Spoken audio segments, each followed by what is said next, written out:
I didn't want to relate it to the Jet Li video that I posted earlier. Yes, we can. Yes, we can. I'm gonna replay that back so that you can hear it. Okay, a little louder. 15, Yes, we 16. can. Yes, we can. Okay. Yes, we can.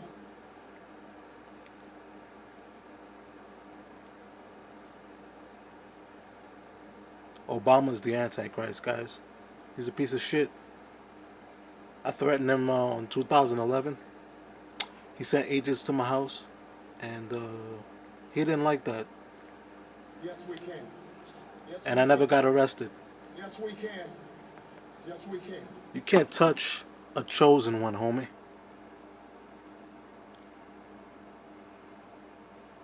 He's not even a homie. He's a dummy.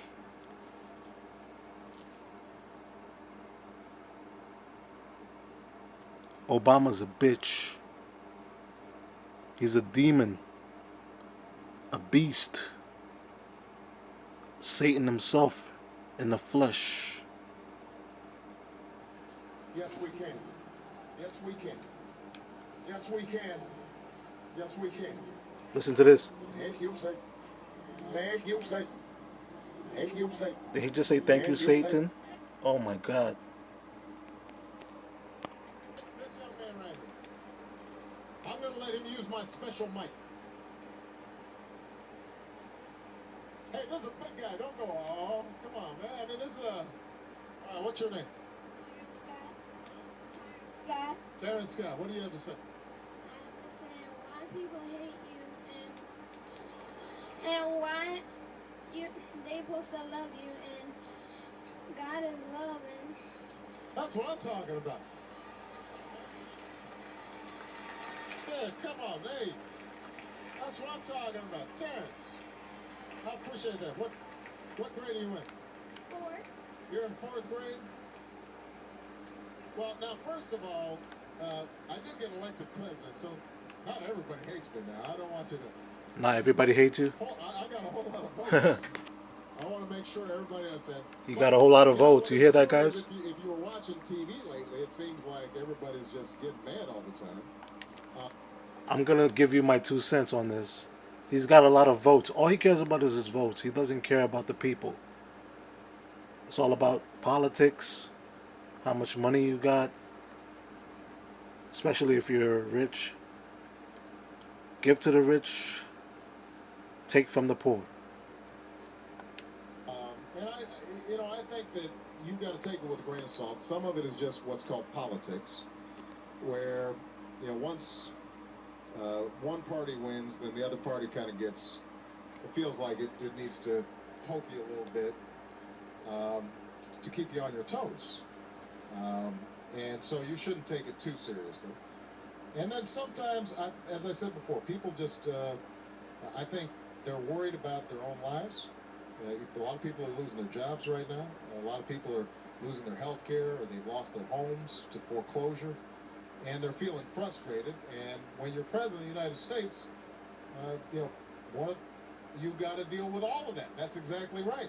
And, you get some of the credit when things go good, and when things are going tough, then, you're going to get some of the blame, and that's part of the job. But, I'm a pretty tough guy. Are you a tough guy? You look like you're pretty tough, and so you just got to keep on going, even when folks are criticizing you, because as long as you know that you're doing it for other people. All right? So, thank you. You're a fine young man. I appreciate you. All right.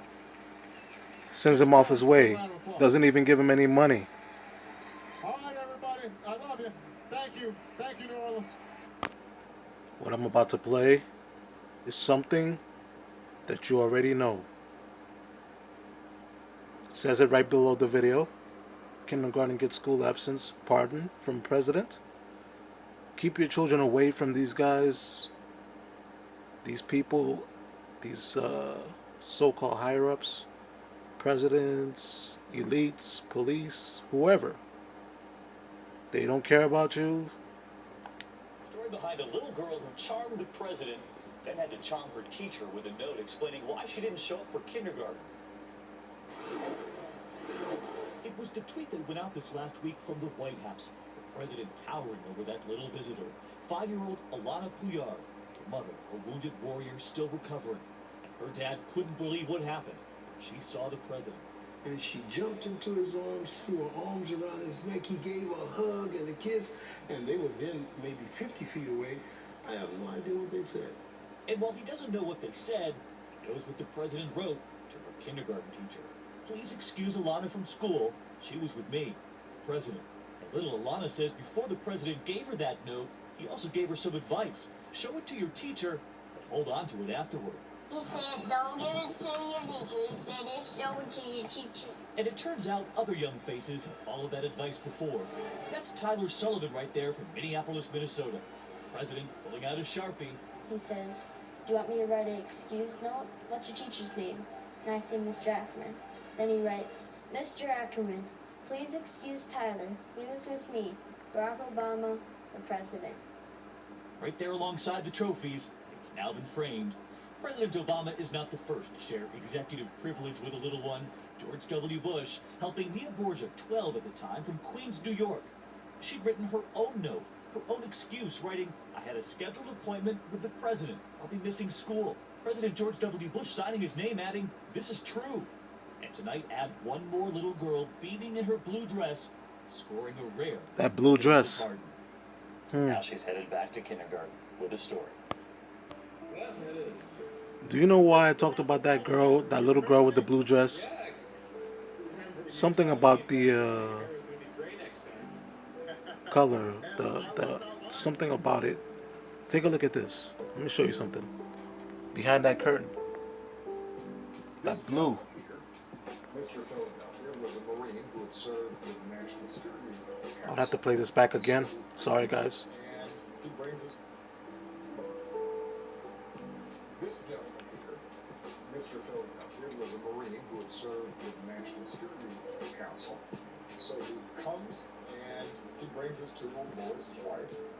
This young man, he's very serious. He's asking me questions about weapon systems and the budget process.